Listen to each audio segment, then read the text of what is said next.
الحق من ربك فلا تكن من الممترين.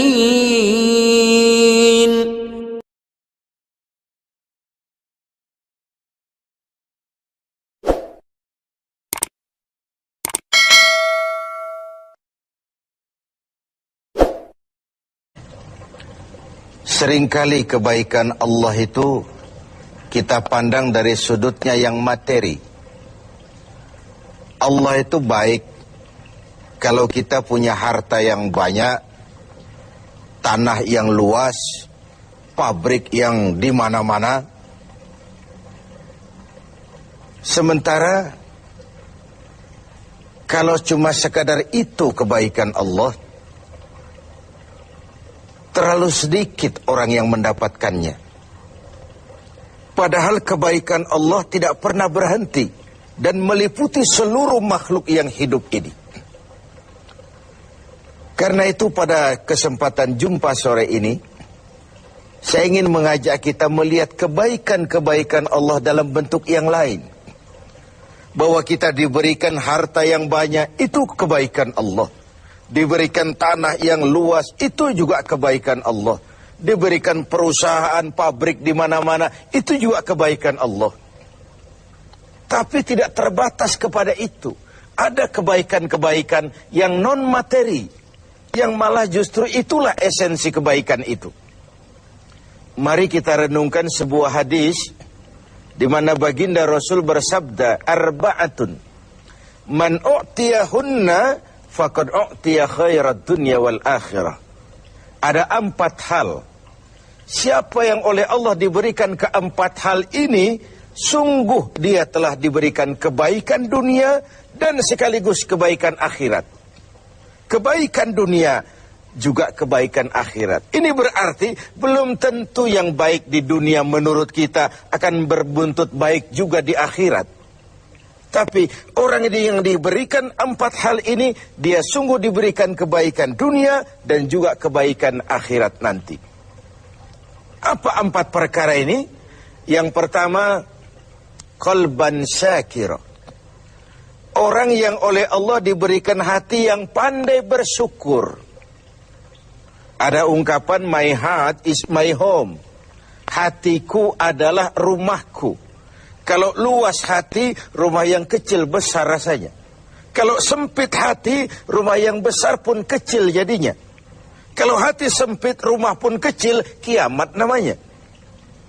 Orang yang hatinya pandai bersyukur, bisa mensyukuri nikmat. Dan dengan dia bersyukur, semakin bertambah nikmat itu kepadanya. Banyak orang kaya harta, tapi miskin hati. Ini gejala zaman kita sekarang. Di tengah gemerlapnya harta, dia tidak tahu mau diapakan harta yang banyak itu.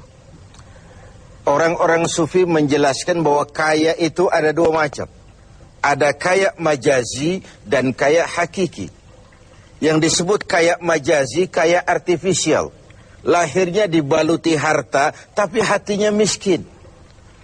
Hidupnya sudah serba ada, tapi dia masih merasa kurang. Rumahnya sudah titik air liur orang melihatnya, tapi dia masih merasa belum apa-apa. Mobilnya berdecak orang kagum melihatnya, tapi dia rasakan itu pun masih belum. Maka dia selalu miskin. Dalam sebaya cukup dia masih merasa kurang, maka hidupnya pun selalu kekurangan. Orang yang diberikan hati yang kaya, sungguh sebuah kebaikan. Hati yang kaya, hati yang luas. Kalau hati luas, tandanya 2, bisa mensyukuri nikmat dan tidak mengingkari apa yang diberikan Allah kepadanya. Tapi orang yang hatinya sempit biasanya tidak pandai mensyukuri nikmat. Dan lebih celaka lagi ini, tidak senang lihat orang lain mendapat nikmat. Orang seperti ini ya susah gemuk. Sudah tidak bisa mensyukuri nikmat, tidak senang lihat orang lain mendapat nikmat. Tetangganya beli televisi saja dia demam. Nanti tetangganya beli sepeda motor, dia makin gawat. Masuk rumah sakit. Di rumah sakit dengar tetangganya beli mobil, mati dia. Disiksa oleh perasaan sendiri. Begitu orang yang miskin hatinya. Orang yang diberikan hati yang pandai bersyukur, sudah diberikan kebahagiaan dunia dan kebaikan akhirat. Ini yang pertama. Yang kedua, walisanan zakira. Orang yang diberikan lidah yang pandai berzikir, menyebut nama Allah dalam artian yang seluas-luasnya. Tasbih ya zikir, tahmid ya zikir, tahlil ya zikir. Tapi ada fenomena lain. Melihat apapun yang mengagumkan, dia kembali kepada Sang Maha Pencipta. Itu pun zikir. Melihat semesta jagat raya, melihat bintang gemintang bertaburan di angkasa, melihat lautan luas terhampar biru membentang, melihat gunung tinggi menjulang ke angkasa, semuanya mengingatkan dia kepada Allah. Itu pun zikir.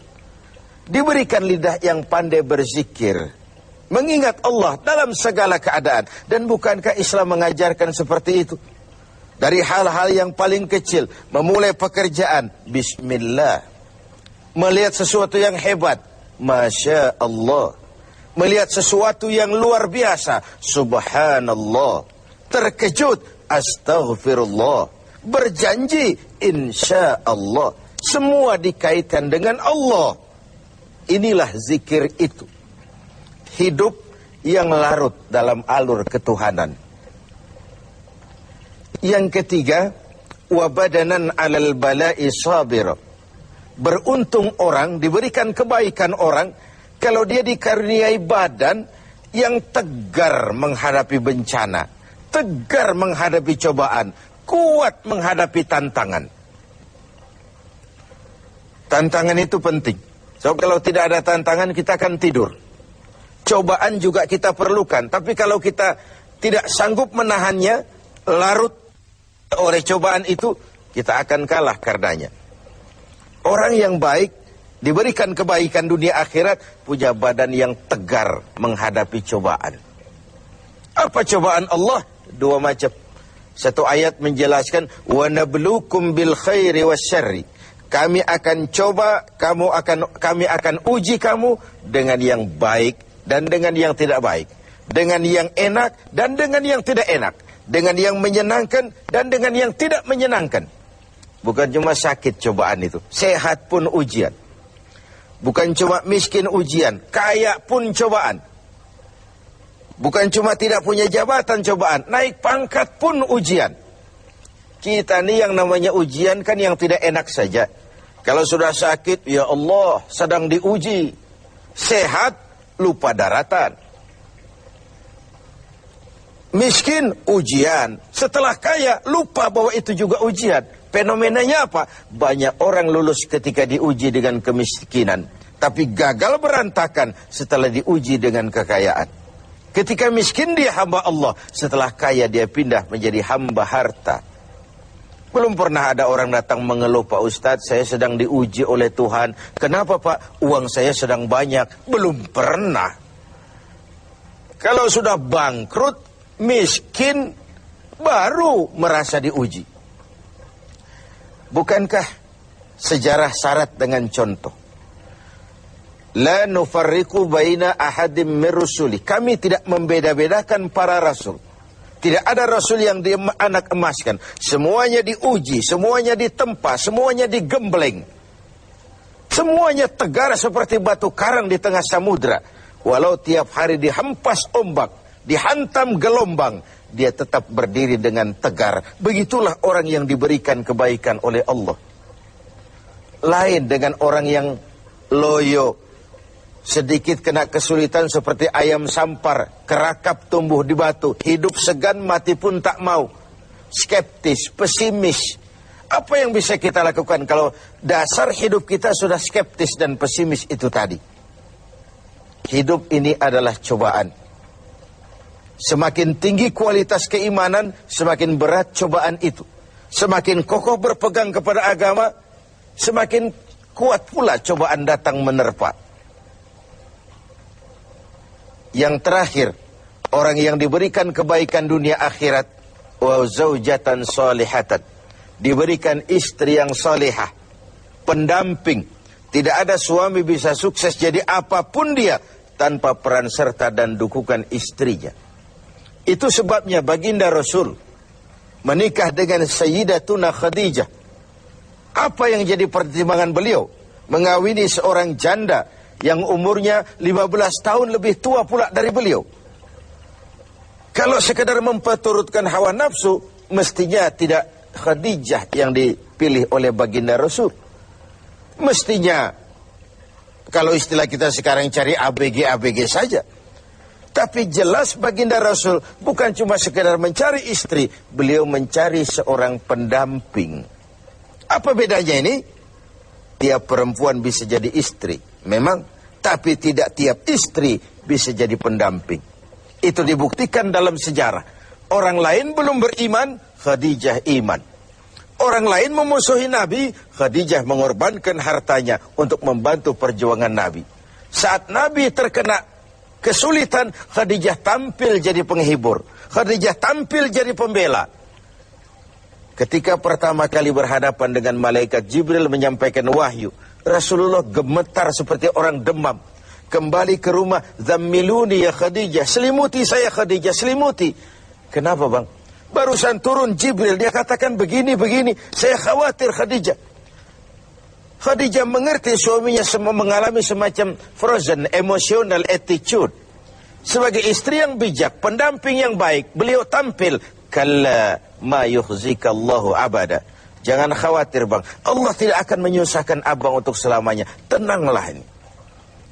Rumah tangga adalah awal kesuksesan kita di tempat lain.